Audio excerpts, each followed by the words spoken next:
합동연합학술원 영상 강의를 시작합니다. 강의하기 전에 합동연합학술원 석박사과정 신입생을 연중 모집 중입니다. 미국 LA 퓨리턴 대학교의 정규 박사과정입니다. 부활어학과는 제가 인천에서 가르치고 있고 신학과는 서울에서 하고 있습니다. 상담 문의 010-6304-2175로 전화 주시면 친절하게 안내를 해드리겠습니다.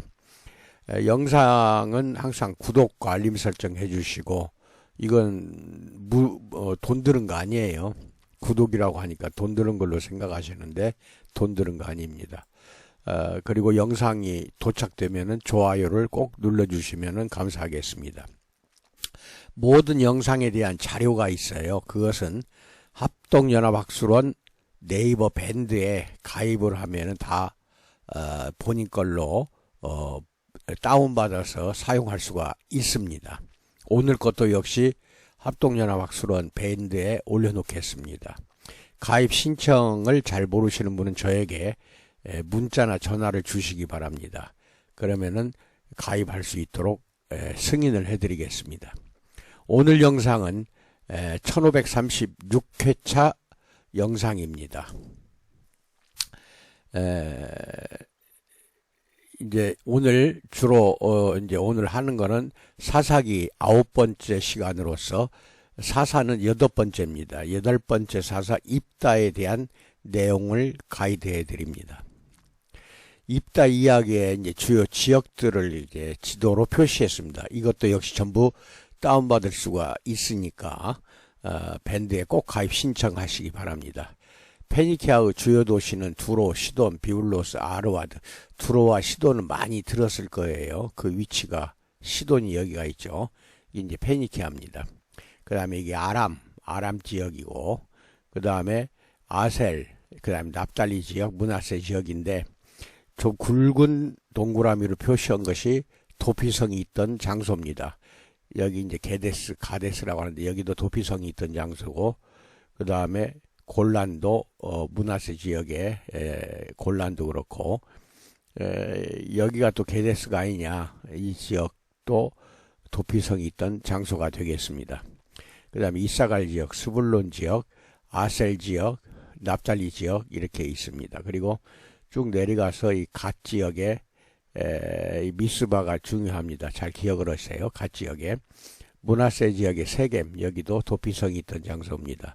에브라함 지역, 이게 이쪽에 있고, 길르앗 산지가 이쪽이고, 그 다음에 이 베냐민 지파 지역이고, 그 다음에 이게 블레셋 땅이고, 암몬 땅입니다. 그 다음에 이게 루벤 지역입니다. 여기도 이제 도피성이 있던 장소인데, 그 다음에 헤브론, 이것도 도피성이 있던 장소입니다. 유다 지역이죠. 그 다음에 시므온 지역, 모압 땅, 이렇게 표시가 되어 있으니까, 이 지도도 꼭 필요하시면은 밴드에 들어가시면 됩니다. 가입하시기 바랍니다. 미스바라는 지명이 가진 뜻은 지켜보다, 망대라는 의미를 가지고 있다. 다시 한번 이 지도를 봅니다.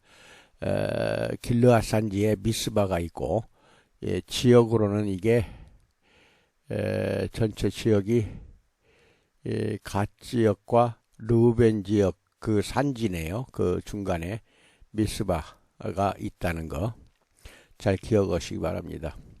성경에는 5곳 미스바가 있습니다. 첫 번째는 베냐민 지파 땅에 미스바가 있습니다.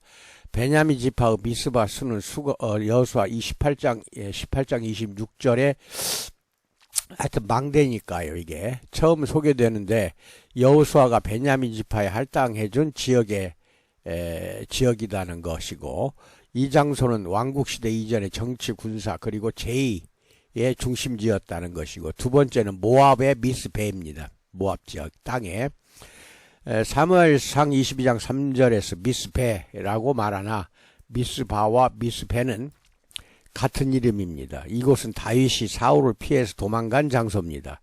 세 번째는 유다 땅의 미스바입니다. 여호수아 15장에서 여호수아가 유다 지파에게 나누어준 성읍의 명단에 미스베라는 이름으로 나옵니다. 네 번째는 이스라엘 북쪽 헐몬산 아래의 지역을 부르는 이름으로 미스바가 등장합니다. 다섯 번째는 길르앗 땅의 미스바입니다. 길르앗 땅. 이곳은 라반이 야곱과 만나서 언약을 맺고 돌을 가져다가 기둥으로 세운 장소입니다. 창세기 31장 49절 보세요. 라반은 이 장소를 여갈 사두다라고 불렀고 야곱은 그것을 갈르엣, 히브리어는 갈에드입니다. 라고 불렀습니다.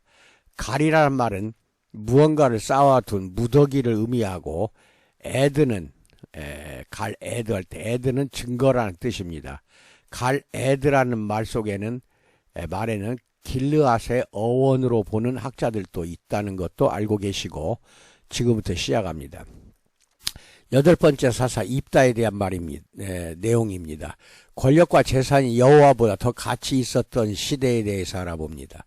사유재산을 늘려가며 권력을 누렸던 야이르 시대의 끝물은 이전에는 열거된 적이 없는 많은 신들의 향연 시대였어요.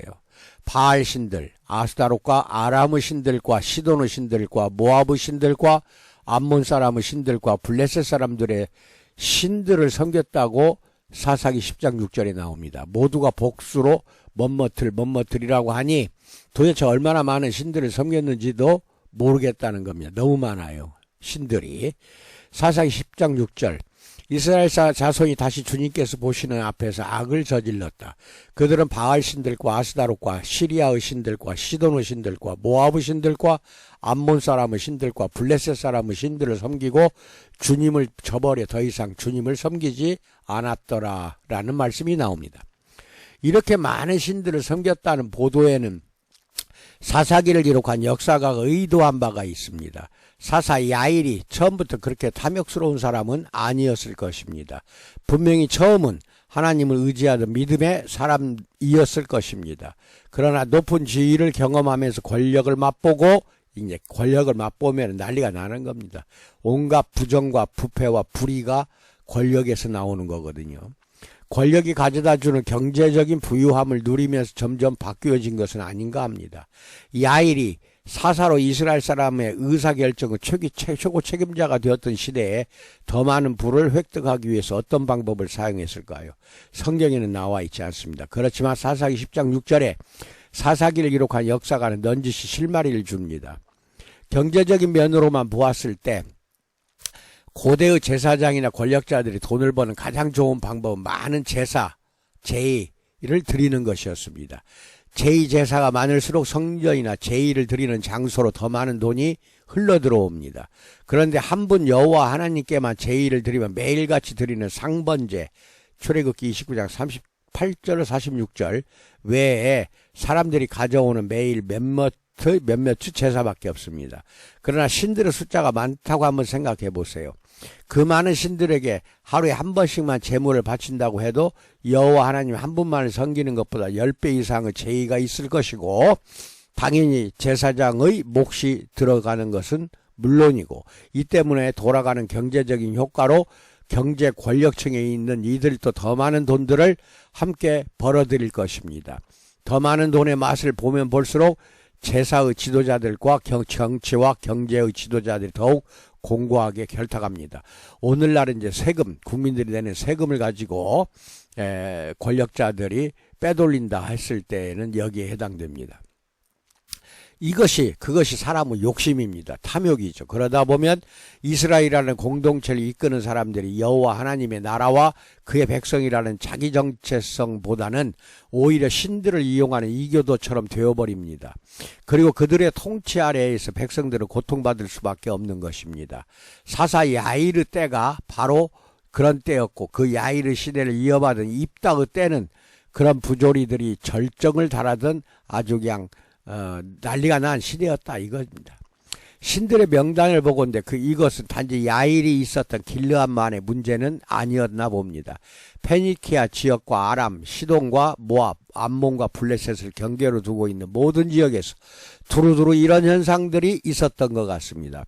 결국 하나님은 그 이방의 우상들을 이용해서 자기 배를 불리던 이스라엘의 지도자들의 바람대로 그들로부터 억압당하게 내버려 두셨던 것입니다.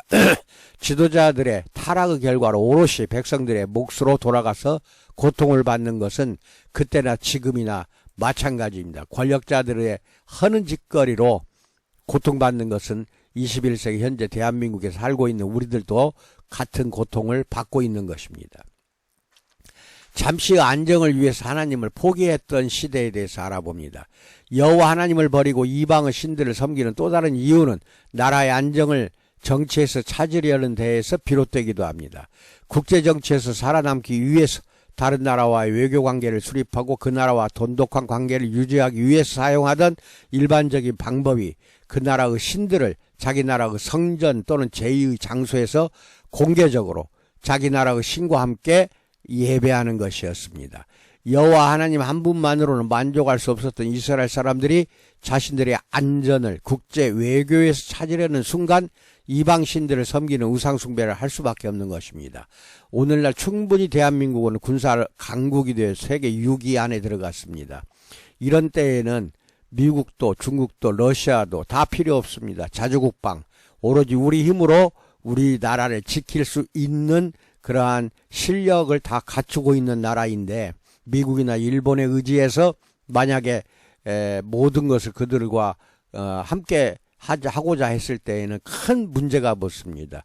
국가의 이익을 위해서 대통령이야 정부는 노력해야 됩니다. 온전히 국가의 이익이 아니라면 하지 말아야 됩니다.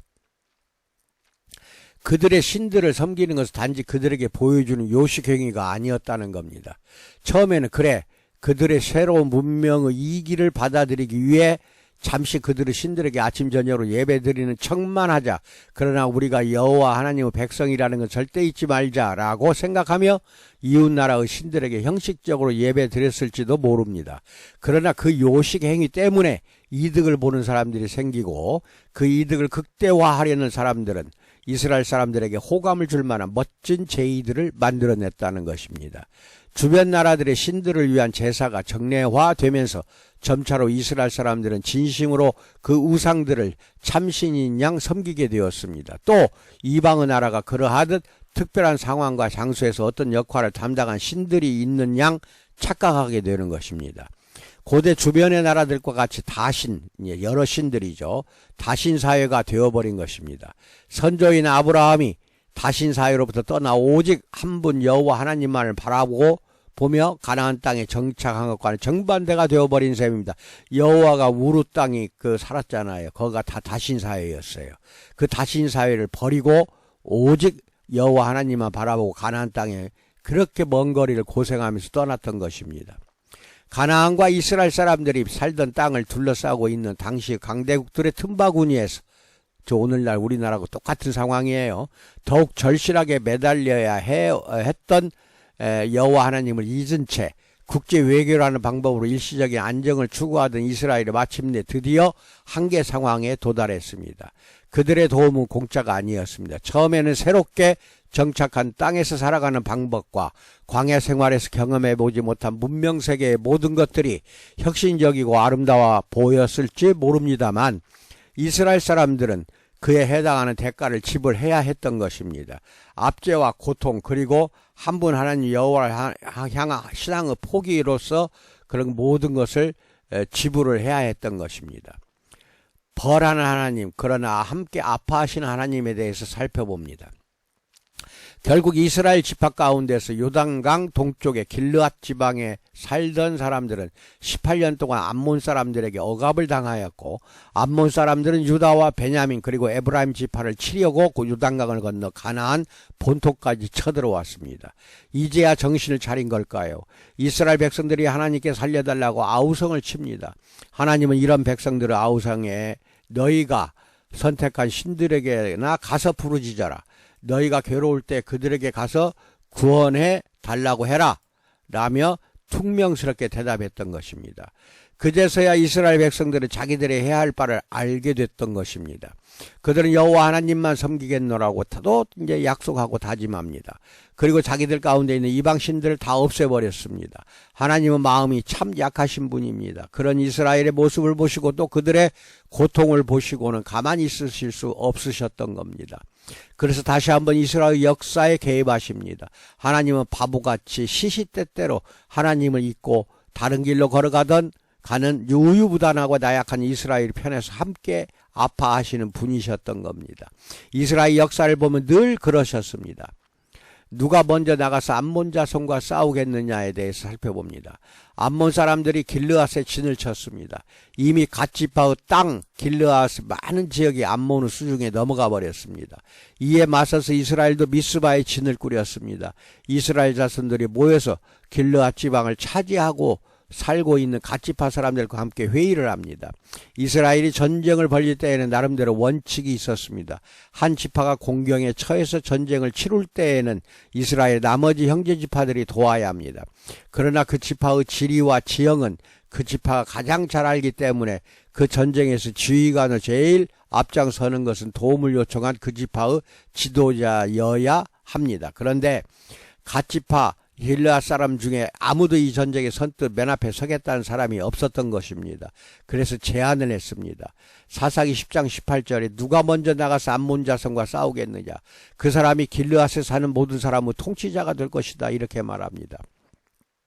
아직 당대는 갓지파의 땅이었던 길르앗에 30성읍을 차지하고 있는 야이르 아들들이 있었던 시대입니다. 그런데 도대체 이 아들들은 다 어디에 갔을까요? 적어도 사사인 아버지 야이르 아래에서 길르앗 30성읍의 머리들로 길르앗 최대 맹주 역할을 자처하였다면 길르앗을 전장으로 하는 전투 맨 앞에 서서 잃어버린 내 성읍을 다시 찾겠노라고 앞장서야 했던 것입니다. 그런데 그런 아들이 하나도 없는 것입니다. 질 것이 분명한 전쟁이어서 그랬을까요?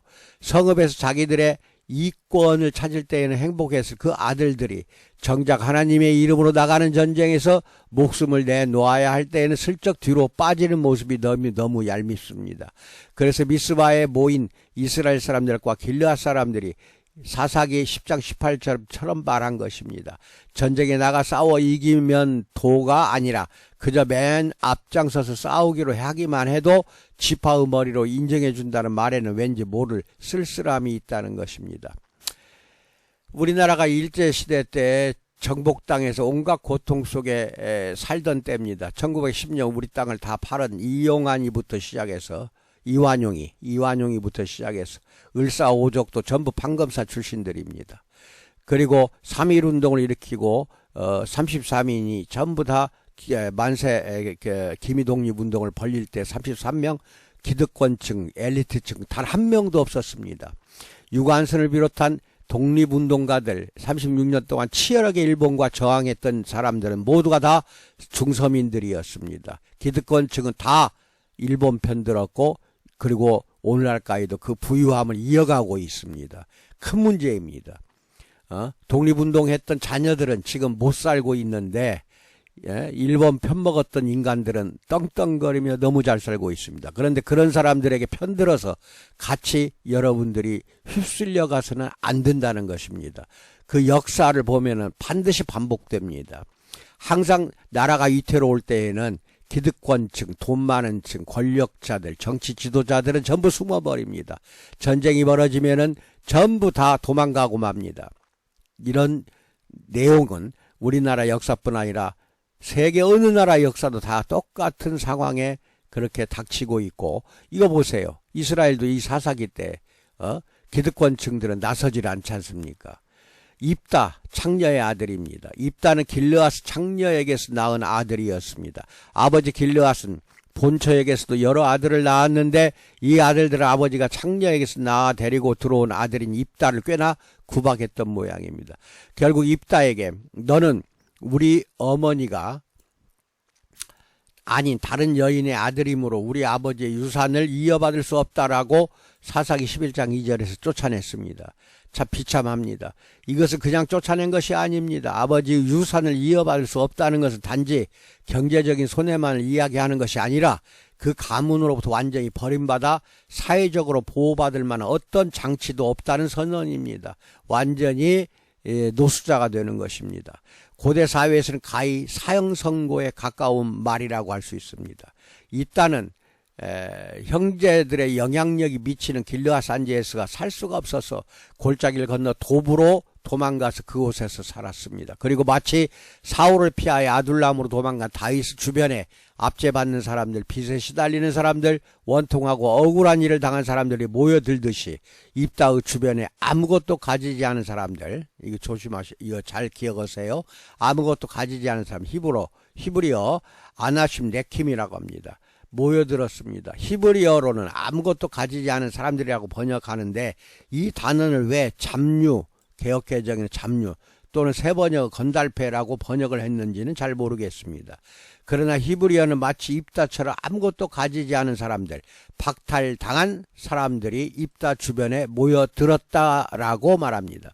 아무것도 가지고 있지 않았기에 오히려 여호와 하나님께만 의지할 수밖에 없는 사람들이었습니다.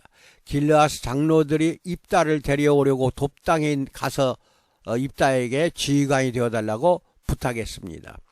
사사기 11장 7절로 10절에서 그러나 입다는 길르앗 장로들에게 말하였다. 당신들이 나를 미워하여 우리 아버지 집에서 나를 쫓아낼 때는 언제이고 어려움을 당하고 있다고 해서 나에게 올 때는 또 언제요? 그러자 길르앗 장로들이 입다에게 대답하였다. 바로 그렇기 때문에 우리가 당신을 찾아온 것이요. 우리와 함께 가서 암몬 자손과 싸운다면 당신은 모든 길르앗 사람의 통치자가 될 것이요. 입다가 길르앗 장로들에게 물었다. 당신들이 나를 데리고 가서 암몬 자손과 싸울 때 주님께서 그들을 나에게 넘겨주신다면 과연 당신들은 나를 통치자로 받들겠소? 그러자 길르앗 장로들이 입다에게 다짐했다. 주님께서 우리 사이에 증인이십니다. 당신이 말한 그대로 우리가 할 것입니다. 라고 고백합니다. 이것이 길르앗 장로들과 입다의 차이입니다. 사사기를 기록한 역사가는 이 구절을 통해서 길르앗 장로들과 입다가 가지고 있는 전쟁에 대한 큰 시각 차이를 보여주고 있는 것입니다. 길르앗 장로들은 입다가 굉장한 용사이기 때문에 분명히 암몬과의 전쟁에서 이스라엘 군대의 맨 앞에 설 수 있을 것이라고 생각을 가지고 입다에게 갔던 것입니다. 사사기 11장 1절 보세요. 그들은 입다를 의지한 것입니다. 그러나 입다는 주님께서 전쟁에서 이기게 하시고 그들을 입다의 손에 넘겨주신다라는 믿음을 가지고 있었던 것입니다. 사사기 11장 9절 보세요. 입다의 태생과 출신이 문제가 아닙니다. 어떤 시각, 어떤 신앙을, 이게 참 중요합니다. 지금도 그래요. 어떤 시각, 어떤 신앙을 가지고 있는가의 문제입니다. 야일의 아들들처럼, 그리고 길르앗 합법적인 아들들처럼 법적으로 아무리 적법한 결혼관계에 의해서 태어난 아들들이라 할지라도 여호와 하나님이 전쟁의 주인이시고 그분이 싸우신다는 믿음이 없다면 참 이스라엘이라고 말할 수가 없는 것입니다. 오히려 그들은 자기들에게 주어진 권력과 경제력을 지키기 위해 그 급에서 사람을 의지하고 모략을 의지하는 이방인과 다를 바 없습니다. 그러나 아무것 가지고 있지 않지만 아무것도 가진 것이 없기 때문에 오직 여호와 하나님만 의지할 수밖에 없는 입다와 그의 친구들은 달랐습니다. 주님께서 싸우십니다. 사사기를 기록한 역사가는 이것을 말하려고 했던 것입니다. 역사를 아는 자가 여는 새 시대에 대해서 살펴봅니다. 입다, 이프타흐라고 합니다. 그가 열 것이다 라는 뜻이고 그가 자유케 할 것이다 라는 뜻입니다. 입다는 그 출생의 신분과 관계없이 이스라엘 백성으로서의 역사적인 정체성을 가지고 한 분 여호와 하나님을 섬기고 따른다면 누구라도 사사가 될 수 있는 새 시대를 열었습니다. 입다가 암몬 왕에게 먼저 사자를 보냈습니다. 그러고는 전쟁의 명분이 무엇이냐고 물었습니다. 암몬 왕이 대답하기를 아르논강에서부터 야복강과 요단강에 이르는 자기 땅을 이스라엘 사람들이 점령하였으니 그 땅을 도로 내놓는 것이 순리라는 것입니다. 이 말이 입다가 이스라엘의 출애굽의 역사에 대해서 일장 연설을 시작합니다. 요점은 암몬 사람들의 역사를 잘못 알고 있다라는 것입니다. 가데스로부터 시작하는 출애굽의 여정에서 에돔과 모압의 영토를 지나 가려고 하였으나 에돔 왕이 이 부탁을 들어주지 않았고 모압 왕도 이스라엘의 요청을 들어주지 않았다는 것을 말하며 그래서 에돔과 모압 땅을 돌아서 모압 땅 동쪽으로 가는 길을 선택했다는 것을 말합니다. 모압 땅에는 들어가지 않았다는 것입니다. 길르앗 산지의 남쪽에 해당하는 아르논과 야복 사이의 땅은 당시 아모리 사람들이 살고 있었는데 그것도 지나가게 해달라고 요청했으나 거절과 동시에 오히려 싸움을 걸어와서 아모리의 시온과 그 군대를 무찌르고 그 영토를 차지하였다는 사실을 나열합니다. 즉 현재 루벤 지파 사람들이 살고 있는 지역과 갓지파의 일부가 살고 있는 길르앗 산지의 남쪽 지역은 당시 암몬 땅이 아니라 아모리 땅이었다는 것을 분명히 하는 것입니다. 암몬과는 전쟁을 한 적이 없다. 이게 맞는 말입니다. 신명기 2장 19절 보세요.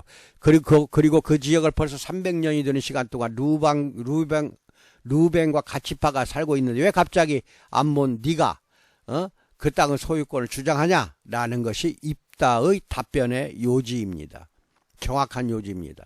물론 이스라엘의 정복전쟁의 전통이 몇 개가 있는데 그 전통에 따라서 그 땅의 주인을 표시하는 방식과 그 땅의 당시 소유주에 대해서 조금 다른 견해가 있는 것은 사실이지만 적어도 사사기를 기록한 역사가가 기억하는 출애굽의 여정과 당시 요단 동평의 땅을 차지하고 있었던 왕국의 경계가 입다가 말한 바와 같고 입다는 그 역사를 정확하게 알고 있었다는 것입니다.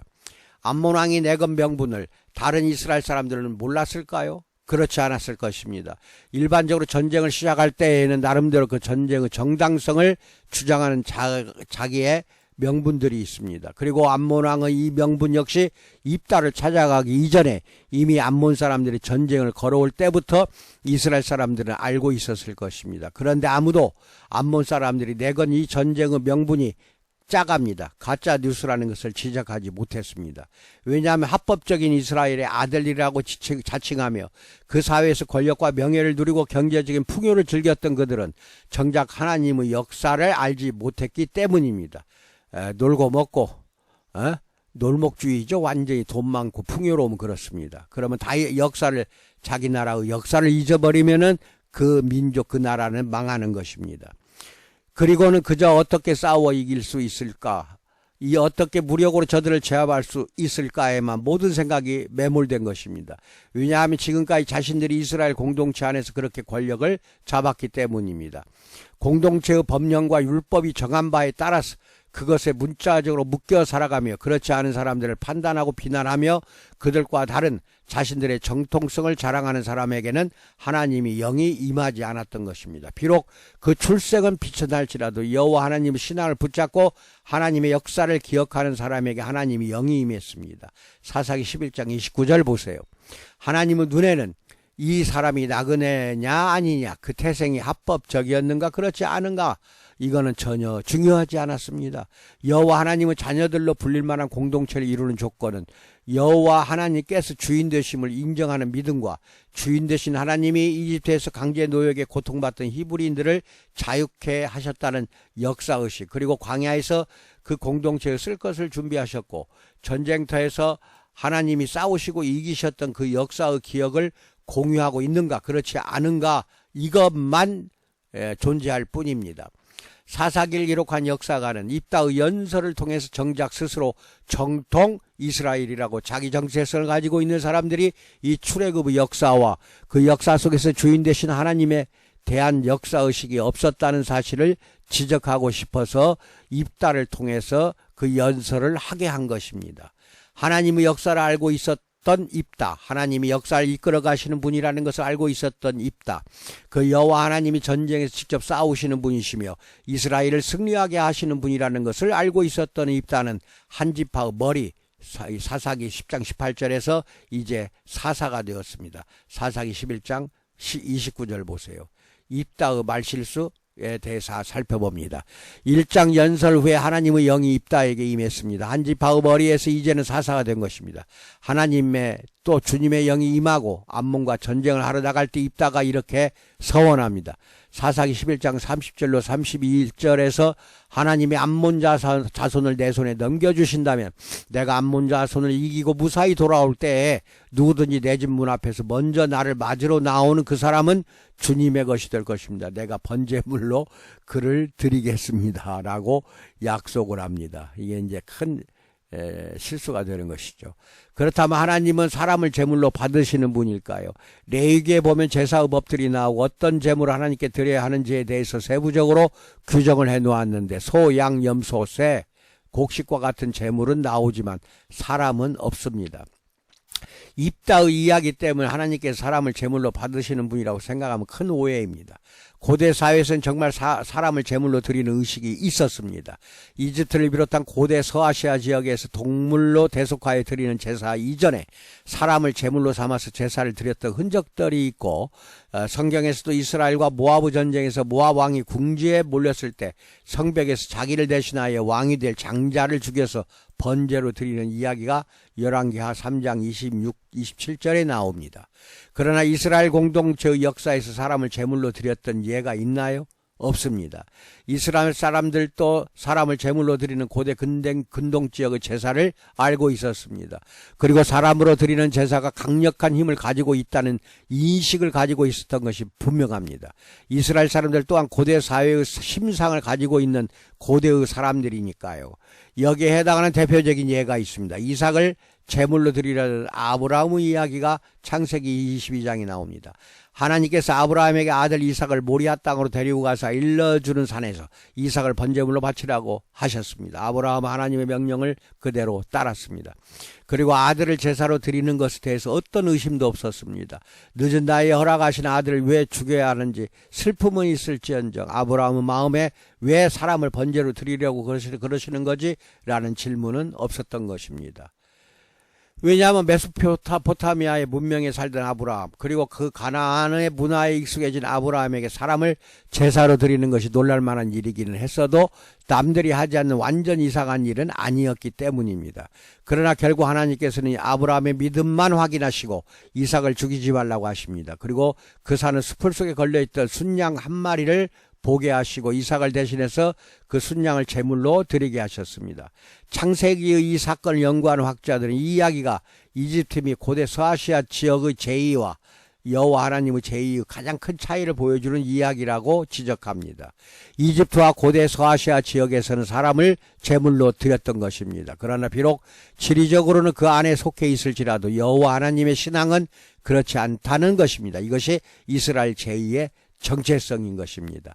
아브라함도 그 문명과 문화 속에서 살았기 때문에 사람을 바치는 제사를 알고 있지만 그 아브라함을 부르신 여호와 하나님께서 나는 그들과 다르다. 나는 우상들이 요구하는 사람을 바쳐 죽이는 제사를 원하지 않는다. 라는 것을 보여주는 이야기가 바로 아브라함이 이삭을 제물로 바치려던 이야기의 중심 메시지 중에 하나라는 것입니다. 하나님의 법은 사람을 제물로 받지 않으십니다. 성경에 나와 있습니다.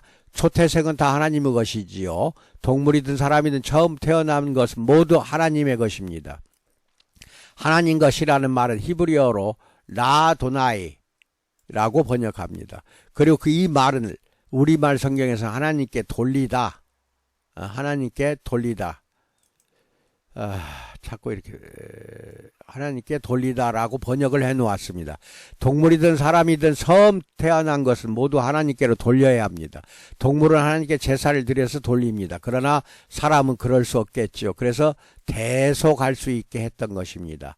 다른 동물로 대속하는 것입니다. 출애굽기 12장 보세요.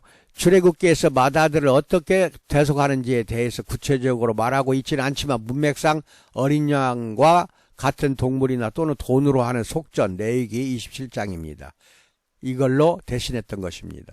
입다의 서원을 기록하고 있는 히브리어 성경을 직역하면 이렇게 번역할 수도 있겠습니다. 만약 암몬 자손들을 내 손에 주신다면 내가 암몬 자손들로부터 평안이 돌아올 때 내 집의 문에서 나와서 나와 만나는 그를 또는 그것을 하나님의 것이 되게 하거나 번제로 드리겠다고 서원을 한 것입니다. 히브리어 접속사 배는 그리고라고 번역하는 것이 매우 일반적이긴 하지만 그만큼 자주 그러나 또는